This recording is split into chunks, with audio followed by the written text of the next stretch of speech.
The original Fallout Shelter survival guide I had on my channel has recently started gaining this little following, and I find myself getting more and more questions about it. And then I also find myself getting bombarded with things like, this is outdated, or you can just do this now, those little style of comments. So I just decided to make an updated version of it, but this time I'm just going to do it for survival mode, since you can take all the principles of that and carry them over into a normal vault if you wanted to. So this will be the Fallout Shelter survival mode survival guide. Now we might work on that title, I don't know, but let's just get into it. Now first of all, you have to know what mechanics of the game are different in survival mode compared to a normal vault.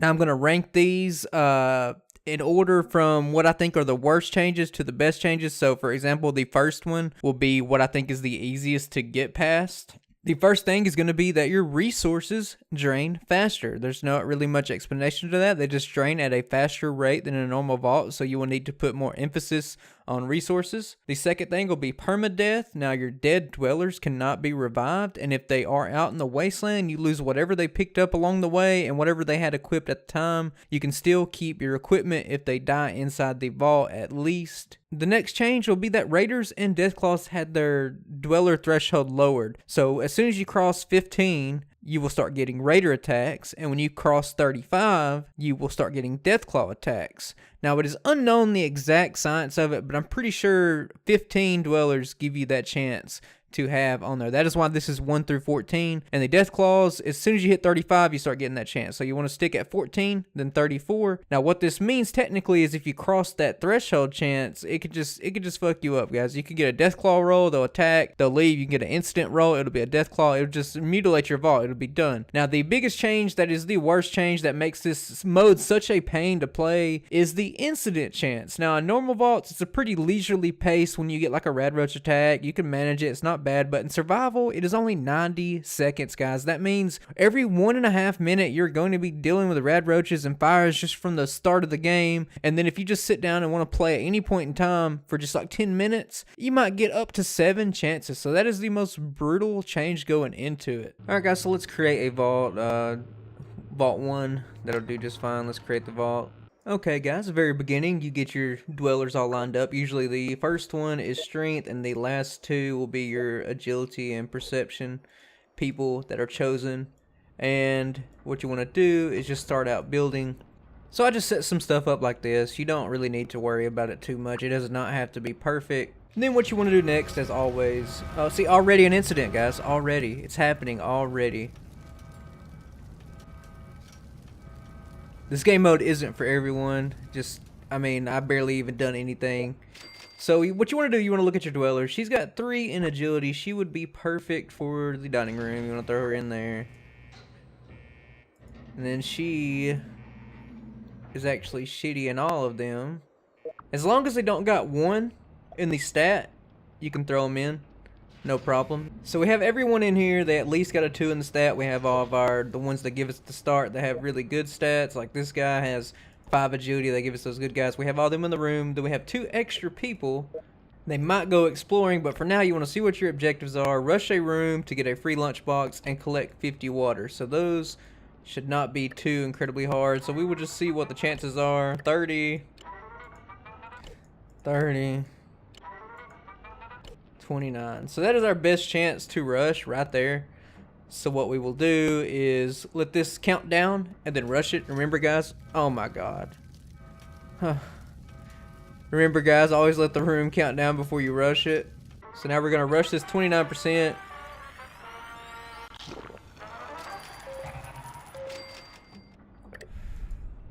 And what you want to do is open that lunchbox and pray to Todd Howard. Bless the name. Bless this lunchbox. It sucks that you have to rely on lunchboxes this much, this early.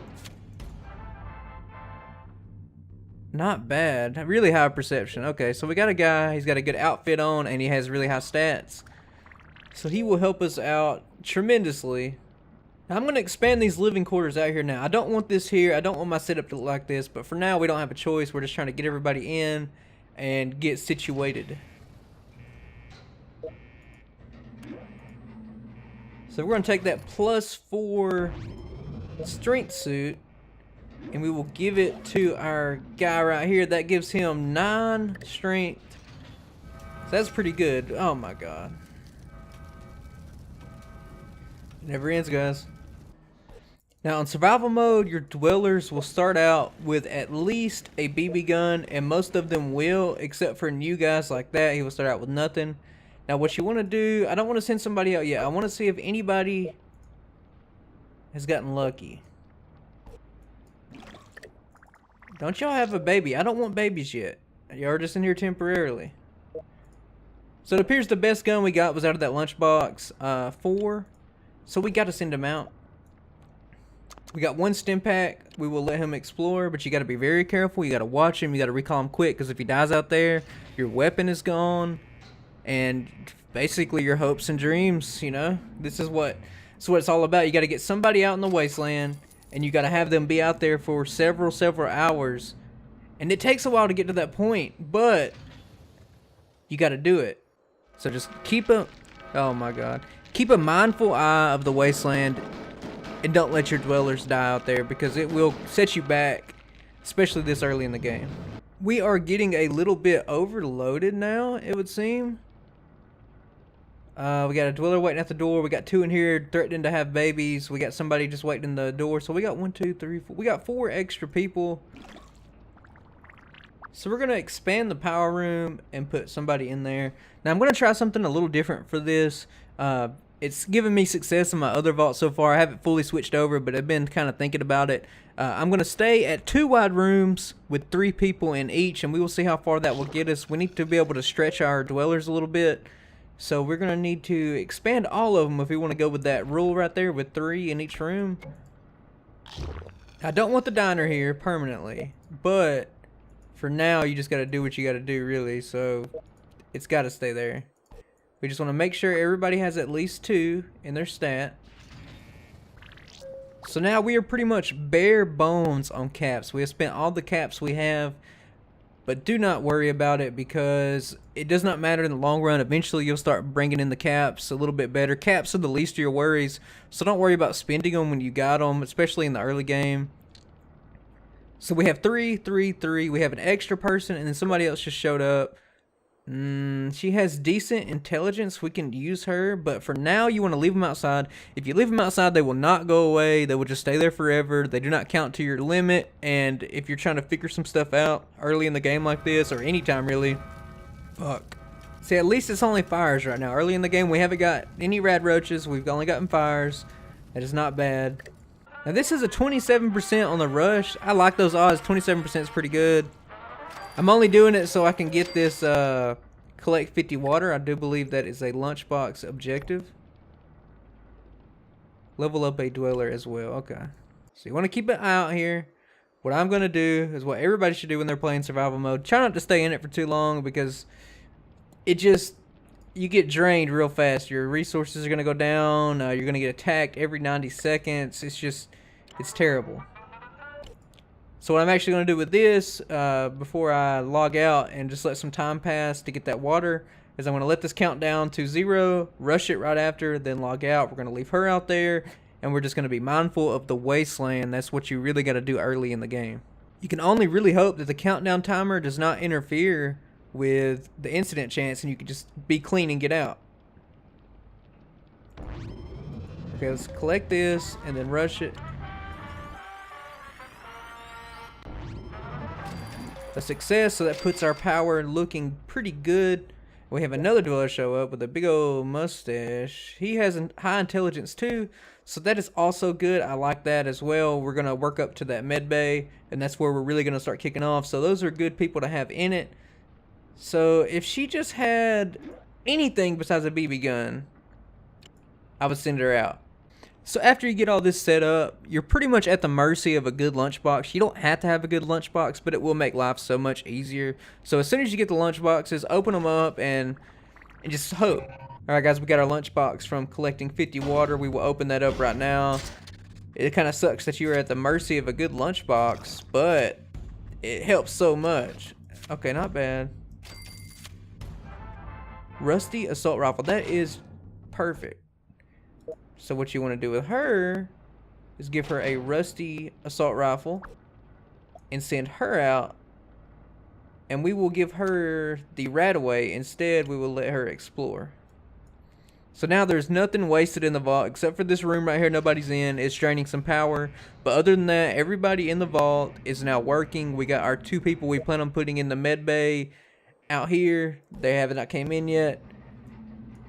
So they're not draining any resources. We have 3, 3, and 3. So we got 9 people working. I do believe this will, especially if your rush chances are decent. Like I got 2 rooms with a 27%, which means that's not bad. I'll go for 27% every time. That means you can constantly rush these 2 every 20 minutes at least one time to have a decent shot at it. Alright, pop back in sometime to check on your people out here. We got her out at 36, him at 47. They're both doing decently well. Every 30 minutes or so is a good time to check on those people. And that's really the main thing of survival. You can always just take a break from it and sit back and take your time if you want to. You just can't constantly be playing it. The only thing you really got to worry about is people dying out here, so you want to make sure you got a grasp on how much they can take. And you don't want to just leave them out here, because if they die, for example, rusty assault rifle, just got it out, it's gone.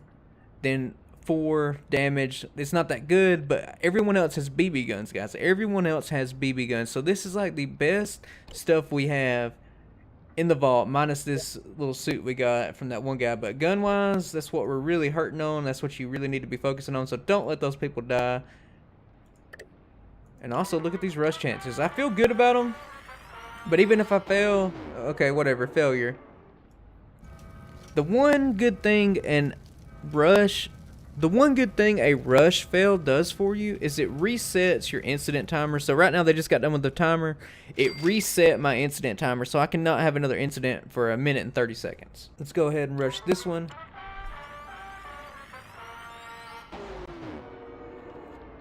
Double failure, whatever. Now we got RADROACHs.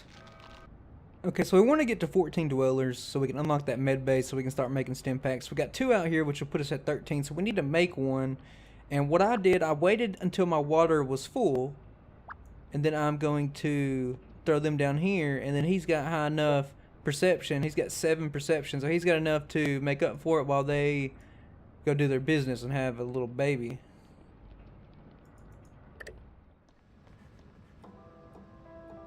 So they are indeed going to fall in love and have a baby and all that good stuff. So what I suggest is you log out and you wait about 15-20 minutes until they actually do the dance. That's what I'm going to do. I'll be back.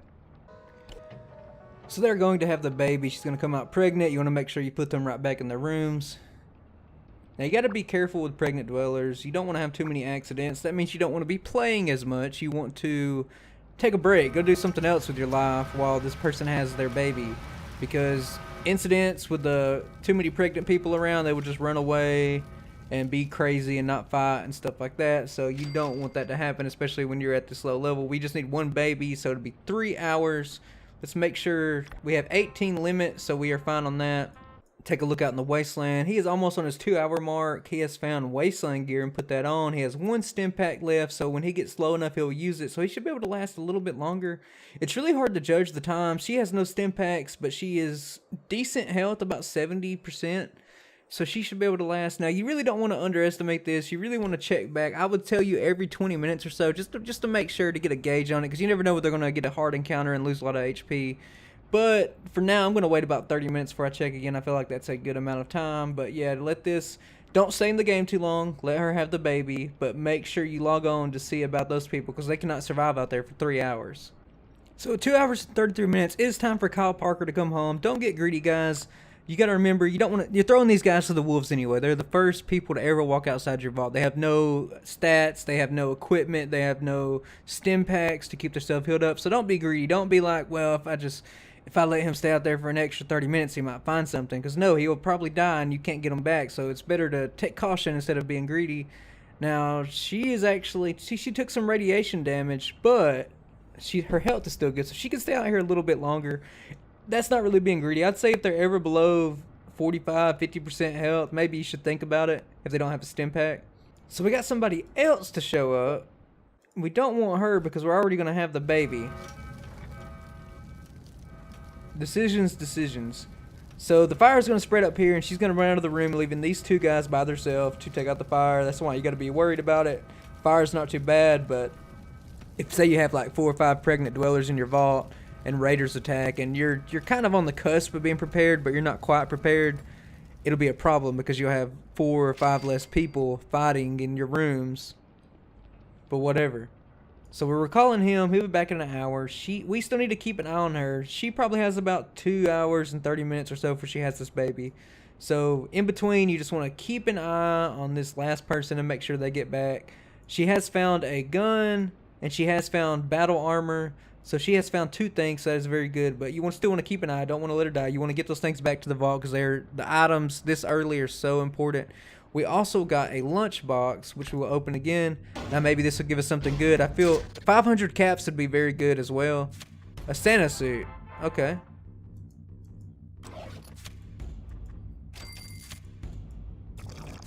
$500 caps and a Santa suit. Not bad. You can give this guy a Santa suit. You get another lunchbox. And now he has 10 perception when you count his outfit. Very good for the water room. And that's another lunchbox.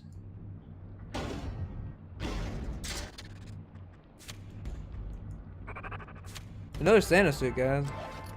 500 caps. Double 500 caps. Oh my god, we got so much money now. Oh, there we go. Crashing right back down to reality. Put the other Santa suit on her. We did not get any other weapons or anything, but we do have money now, so we don't have to worry as much about that. So yeah, pretty much keep an eye on her in between, but don't really play as much. Let her have the baby, and we'll see what happens then. Just recall her. That's low enough. She's gotten 2 things. That's good enough. She'll be back in an hour, and he'll be back in 30 minutes. So that puts the baby timer about an hour and 30 minutes or so, something like that. So I'm just gonna rush these. 23% chance with these Santa Claus suits on. Still failed. We're getting this little line out here. Look at this. There's a big line of people. Remember, guys, just ignore them. They won't go away.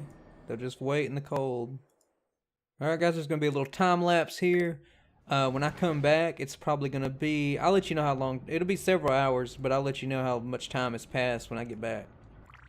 Alright, we had the baby, Jesse Anderson. So what are we going to do with this? We have a baby.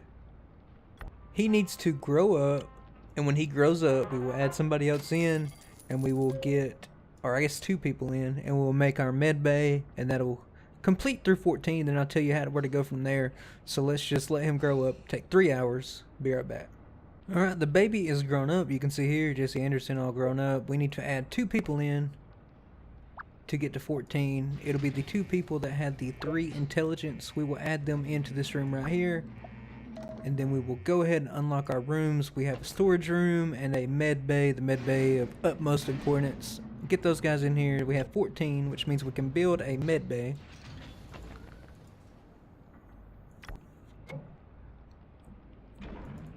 Okay, so let's look at the med bay. It gives us 10 storage, which I think will put us up to 20. Upgrade +1. We want to make a lot of stim packs. I'm going to build 2. I don't know if this will bite us or not. I don't know. Do we have the power for this? I don't know. It's not my concern right now. We're going to upgrade it too. So we're going to throw these 2 people down here. They actually came with guns. She has a BB gun, but he at least has a pistol. BB gun. BB gun. Oh, that's actually a hunting rifle. Okay, not bad. So you see, it will take them a whopping 28 minutes to get me those stim packs. So we get a 31% chance. This right here, this setup, 1 upgrade, double room will give us 6. So we will have 6 on our production. Now they don't have weapons. Yes, they do have weapons. Okay, so we will do a rush. We failed. What I'm going to do is wait for this timer, this 28-minute timer to be up, and I'm going to collect and rush, and I'll see you in a second. Okay, we're back. It's been about 30 minutes. We got our 6 stim packs right there, and we're going to try a rush. Not the best chance, but we'll take it. Okay, so we got 12 stim packs. What we want to do is invite these guys back in. Go ahead and use a stim pack on each of them. Keep them happy. Oh my god, wow. He needs a RADROACH. We're going to use one. Then use that. We need some RADROACHs if they want to stay out for a while.